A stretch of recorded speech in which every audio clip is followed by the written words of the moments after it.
A lens for the Fujifilm X-Mount not yet discussed much yet is the Tamron 17-70 f2.8. And so I would love to review this lens for you today. It certainly is a lens to put onto your shortlist if you are currently looking for a nice and affordable standard zoom lens that needs to cover at least 60% of your photography or video needs.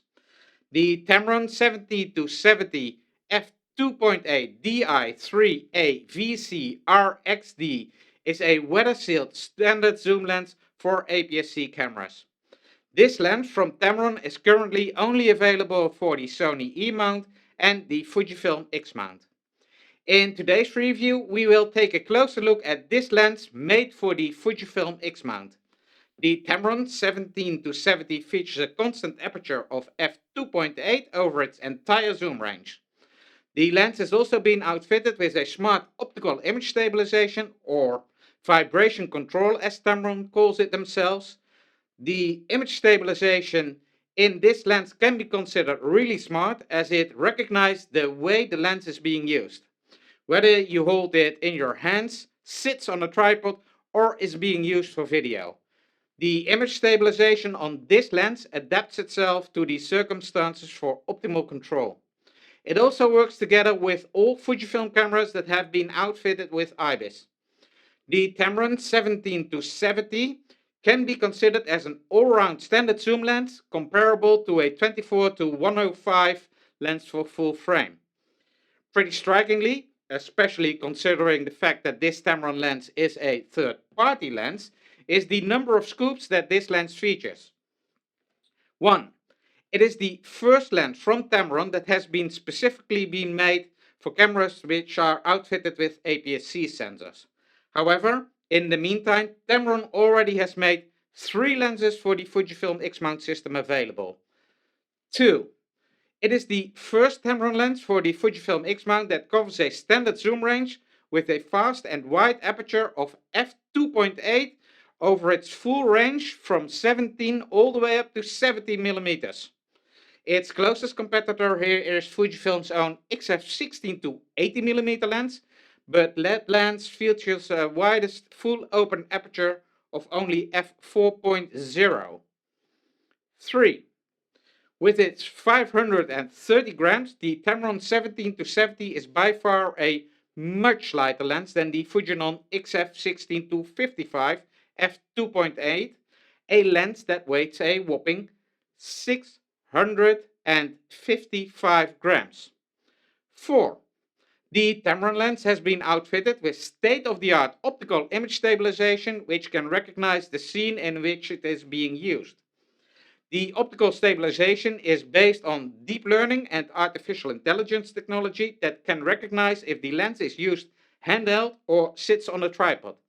And it's also optimized for video, in which it processes its stabilization differently when walking, panning, or tilting the lens. As for the price of this lens, the Tamron 17-70 sits right in between its 2 main competitors. This Tamron lens will set you back about 950 euros, whereas the Fujinon XF16 to 80 will only cost you around 800 euros. That said, the Fujinon XF16 to 55 will cost you just over 1000 euros. And that Fujifilm lens has less reach, no optical image stabilization, and weighs way more. We will come back to the value of this Tamron lens later on to discuss if the Tamron 17-70 is worth its money compared to Fujifilm's own offerings, so stay tuned for that. Let's now deep dive into this lens and see what it is actually capable of. The Tamron 17-70 f2.8 can be considered as a workhorse for the working content creator. Whether you be a serious photo enthusiast or a professional, this lens will get you covered to get the job done. This Tamron lens covers a typical field of view of approximately 25mm to a whopping 105mm in comparison to full frame, which means the lens is suitable to be used for most day-to-day scenes that a photographer or a content creator will encounter.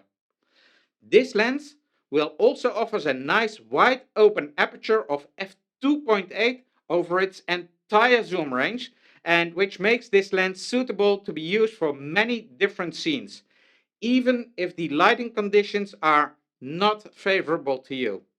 Wide open and fully zoomed in to 70 millimeters, the lens offers you perfect opportunities for a portrait shoot.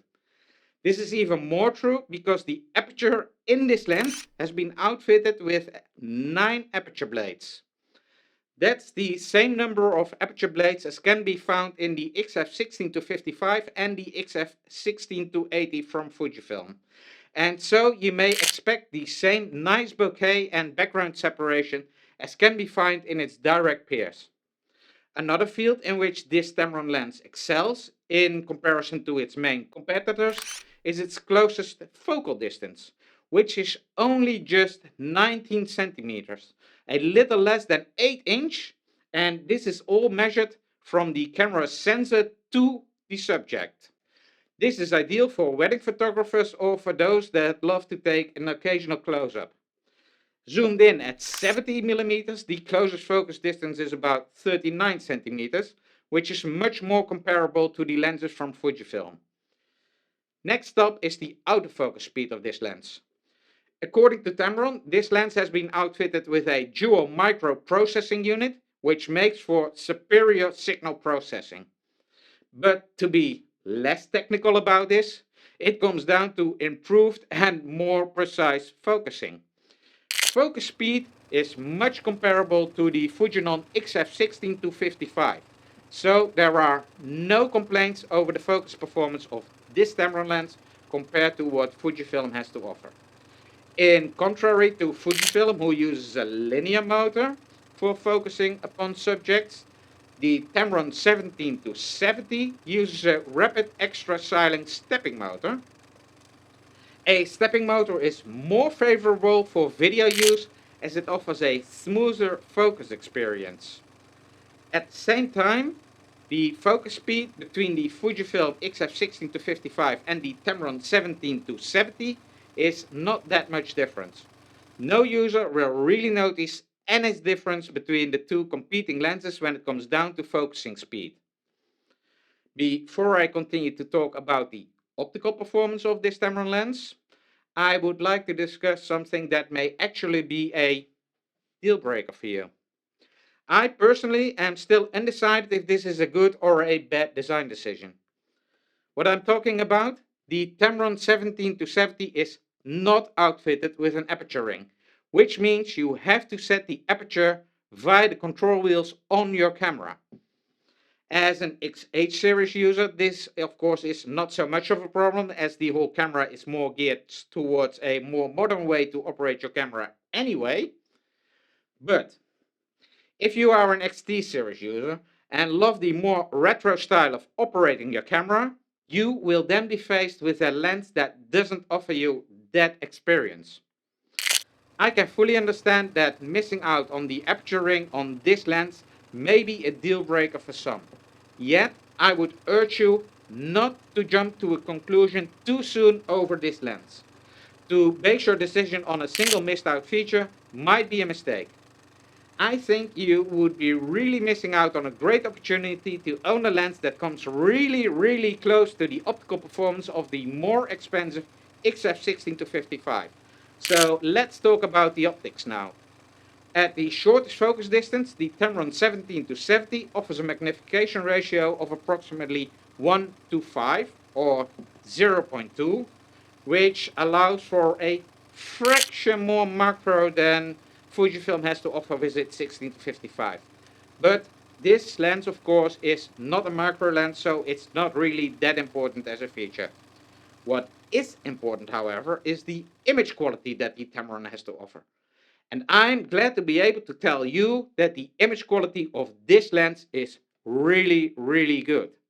Overall, it offers sharpness not only in the corners of in the center of the image, but the sharpness is still good up to the corners of the image.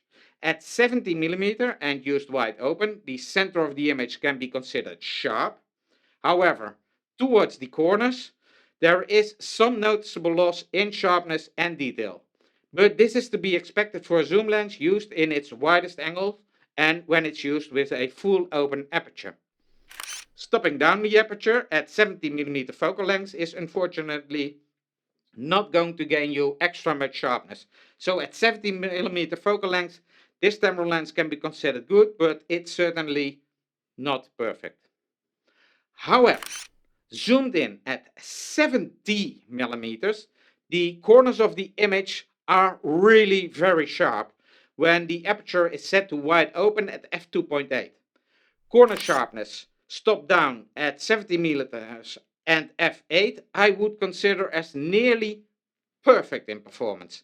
This is very good for a zoom lens and perfect for those who would love to use this lens for taking portraits, and it's also very suitable for taking pictures of landscapes. Another small issue I found with this lens, wide open, that it does suffer from some vignetting towards the corners. That being said, in actual real life situations, you won't notice much of vignetting at all. This is even less of a problem when you have set your camera to use peripheral correction to on. This feature on your Fujifilm camera helps you to suppress optical distortions and vignetting. So I would personally not consider this as a problem at all. Besides the fact that vignetting is easy to solve in post-production in any RAW editor. Also, some barrel and pincushion distortions were visible with this lens. Pincushion happens when the lens is used at its widest focal length, while barrel distortion can happen when you are fully zoomed in. The issue is more noticeable when there are horizontal or vertical lines near the edges of the image. But as with vignetting, this too can be easily corrected in any RAW editor and is not much of a deal at all.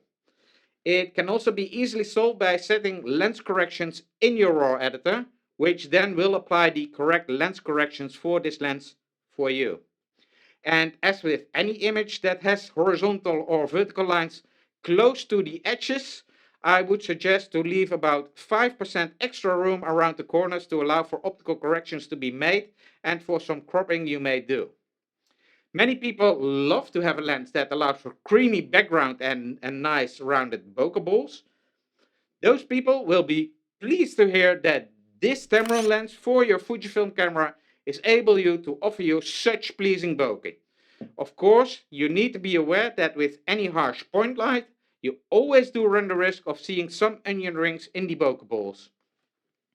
I did not find this to be an issue, but you may encounter them in certain situations. The appearance of onion rings is definitely not worse than what I've seen with Fujifilm's own XF16 to 55. Though I may be starting to nitpick now, the only thing I do find non-pleasing with this Tamron lens is the fact that it suffers from some chromatic aberration in backlight situations. Though chromatic aberration is quite common when there are high contrast differences in a scene, it's never really pleasing to see. You can recognize chromatic aberration by purple green fringing around the edges of an object where there is high differences in contrast.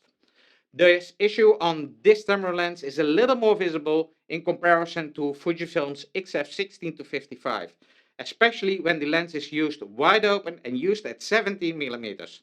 At the same time, this kind of optical distortions can be easily corrected in a RAW editor, so in the end, and in real life situations, it's actually all a non-issue.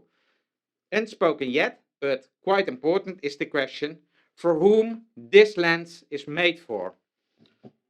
Well, the answer to this question is easy, yet at the same time not so easy to answer, as it comes down to your needs and how nitpicky you want to be.